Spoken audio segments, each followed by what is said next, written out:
Hare Krishna, Radhe Radhe. Welcome back to your channel. आप सबका स्वागत है। तो क्या है कि ये चल रहा है वीक गुरु पूजा का।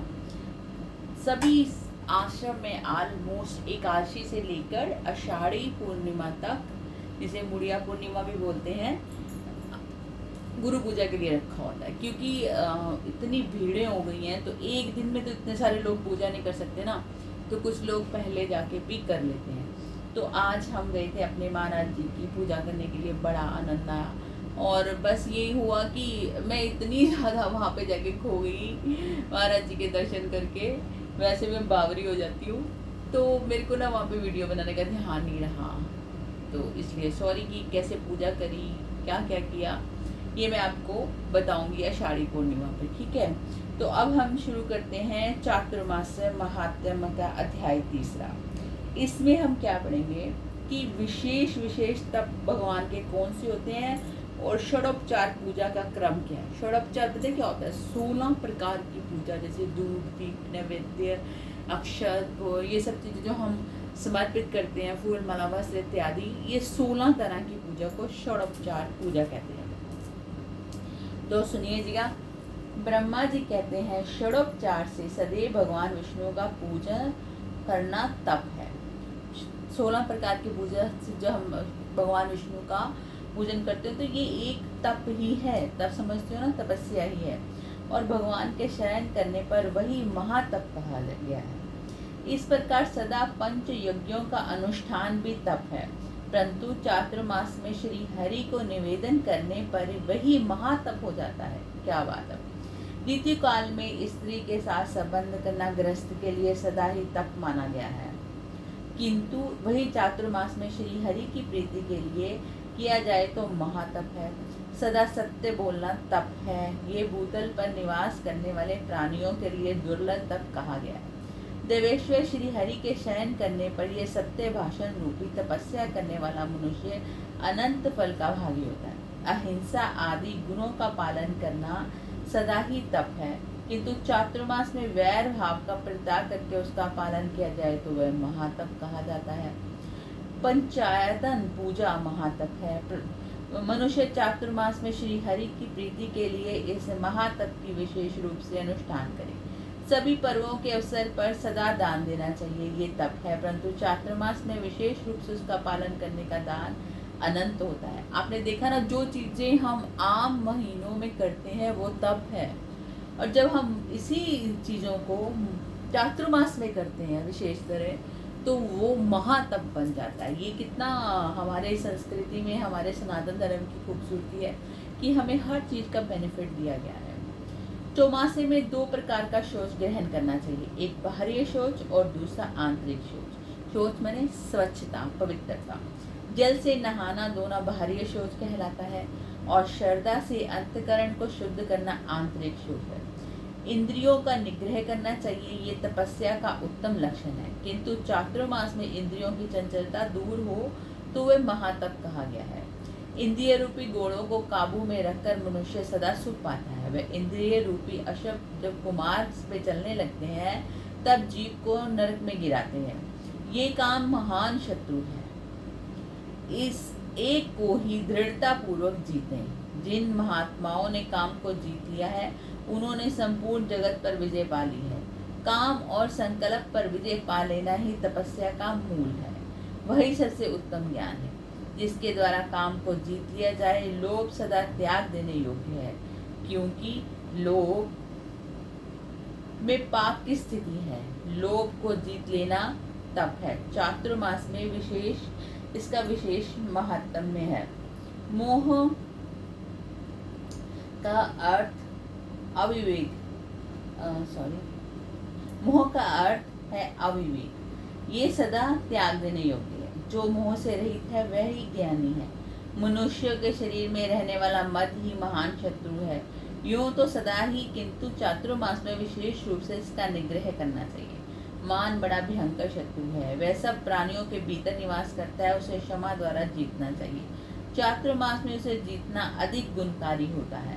मात्सर्य, ईर्ष्या भी महान पातक का कारण है, अतः विद्वान पुरुष चातुर्मास में इसको जीते। जिसने इसे जीत लिया है उसे तीनों लोग जीत लिए। अहंकार के वशीभूत हुए अजेंद्रिय जितेंद्रिय मुनि धर्म मार्ग को छोड़कर कुमार्ग के कर्म करने लगते हैं। अतः अहंकार का परित्याग करके मनुष्य सदैव सुख पाता है। विशेषतः चातुर्मास में अहंकार के त्याग का महान फल है। वह तपस्या का मूल है। जो मनुष्य विष्णु के शयन काल में प्रतिदिन एक समय भोजन करता है उसे द्वादशः यज्ञ का फल मिलता है। जो मनुष्य चातुर्मास में प्रति मास नित्य चांद्रायण व्रत करता है उसके पुण्य का वर्णन नहीं किया जा सकता। जो भगवान विष्णु के शयन काल में कृष व्रत का सेवन करता है वह पाप राशि का नाश करके वैकुंठ में भगवान का पार्षद होता है। जो चातुर्मास में केवल दूध पीकर रहता है उसके सहस्त्र पाप तत्काल विलीन हो जाते हैं। यदि धीर पुरुष चौमासे में निर्मित अन्न का भोजन करता है तो वह सब पापों को नाश करके वैकुंठ धाम जाता है। चौमासे में एक अन्न का भोजन करने वाला मनुष्य रोगी नहीं होता। जो क्षार लवण का सेवन करने वाला नहीं है उसे पाप का अभाव हो जाता है। चौमासे में भगवान विष्णु की प्रसन्नता के लिए फलाहार करने वाला मनुष्य बड़े बड़े पापों से मुक्त हो जाता है। जो कंद मूल का आहार करता है वह अपने पूर्वजों का भी घोर नरक से उद्धार करके भगवान विष्णु के लोक में जाता है।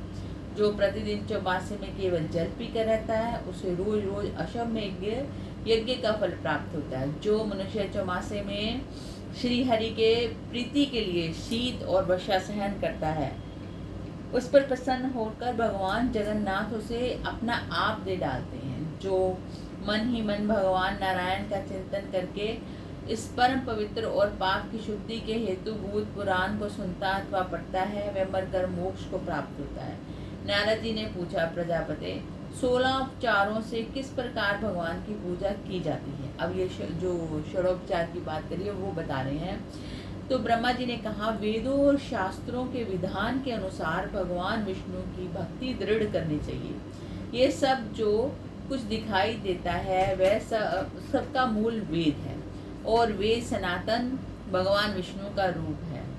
वेदों के आधार है ब्राह्मण और क्षत्रियों के देवता अग्नि है।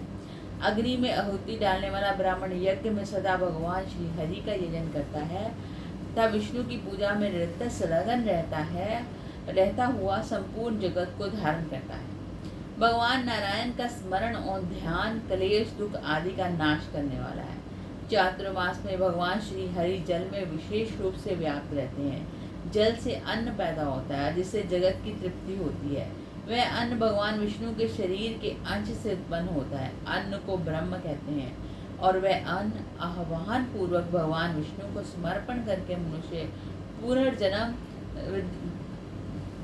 विद्यता और क्लेश के संस्कारों द्वारा तिरस्कृत नहीं होता।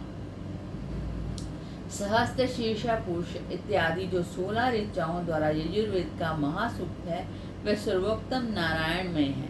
इसके पाठ मास से ही ब्रह्म हत्या दूर हो जाती है। ब्राह्मण का उचित है कि पहले स्मृतियों में बताई हुई विधि के अनुसार अपने शरीर में उक्त 16 सूक्तों का न्यास करे। तत्पश्चात भगवान की प्रतिमा तथा शालिग्राम शिला में विशेष रूप से न्यास करें। फिर कवश्व आह्वान करके आदि करके वैकुंठ में विराज कौस्तुभ मणि सुशोभित कोटि कोटि सूर्य के समान तेजस्वी दंडधारी होकर प्रणाम करें। देखिए, मैं आपको इसके आगे तो बता दूं, लेकिन ये इतना कलिष्ठ विषय है कि हम जो कलियुगी गृहस्थी लोग हैं ये नहीं कर सकते। देखिए, एक तो हम अपनी जितनी भी परंपरागत पूजाएं हैं सब भूल चुके हैं। अब आपको मैं बोलूँ न्यास करो, करन्यास करो, ये सब आप नहीं कर पाओगे। तो इससे सबसे सिंपल और सुलभ उपाय यही है कि आपके घर में जो भी श्री विग्रह है, जैसे आपके लड्डू गोपाल जी हैं या आपके शालिग्राम जी हैं, जैसे मैं आपको दिखाती हूँ, ये हमारे राधा कृष्ण जी तो हैं ही हैं, ये हमारे लड्डू गोपाल जी हैं, ये हमारे शालिग्राम जी हैं। तो आप इनको क्या करोगे, पंचामृत से स्नान करवाइएगा, है ना। उससे क्या होएगा, जब आप ऐसा करोगे तो आपको षोडोपचार का ही फल मिलने वाला है। करन्यास करना और सभी इंद्रियों को संयमित करना, ये सब बहुत बहुत डिफ़िकल्ट है। तो इस अध्याय में लिखा तो बहुत कुछ है, और पॉसिबल जो लोग ब्राह्मण हैं और जो जिनके परिवारों में बहुत समय से ये परंपरा चलती आ रही है वो करें, उनको दंडवत प्रणाम है। लेकिन जहाँ तक मैं समझती हूँ कि ये परंपरा मोस्टली लुप्त ही हो चुकी है। किसी बीज रूप में कहीं पर सलामत हो तो वो कह नहीं सकते। तो इसलिए आप जो है सिंपल पंचामृत से स्नान करवाइए ठाकुर जी सरकार को, अपने शालिग्राम जी को, अपने लड्डू गोपाल जी को, जो भी श्री विग्रह आपके घर में है उनको फूल, दूध और मिठाइयाँ, फल इत्यादि और धूप और आरती कीजिए। ये ही आपकी षडोपचार से पूजा और श्री सूक्तम का हो जाएगा, है ना। तो इससे आपको ठाकुर जी की प्राप्ति होगी। सिंपल और सुलभ करना चाहिए, मन में भक्ति होनी चाहिए। कभी हम बहुत बड़ा विस्तार कर लें पूजा का और जो है बाद में उसका हमारे से हो ही नहीं पूरा, कि कैसे करें कैसे ना करें, भूल जाएं कुछ भी। इससे बेस्ट है सिंपल तरीके से नाम जप कीजिए और अपने ठाकुर जी की जैसे आप सेवा करते हो वैसे करते रहिए। झूठ मत बोलिए, ठाकुर जी की सेवा में संलग्न रहिए, तो यही हमारी षडोपचार सेवा हो जाएगी। तो आज के अध्याय में यही था। तो कल हम नेक्स्ट बताएंगे कि क्या क्या करना है, कैसे कैसे करना है। प्लीज़ फिर लाइक और शेयर और सब्सक्राइब ज़रूर कीजिएगा।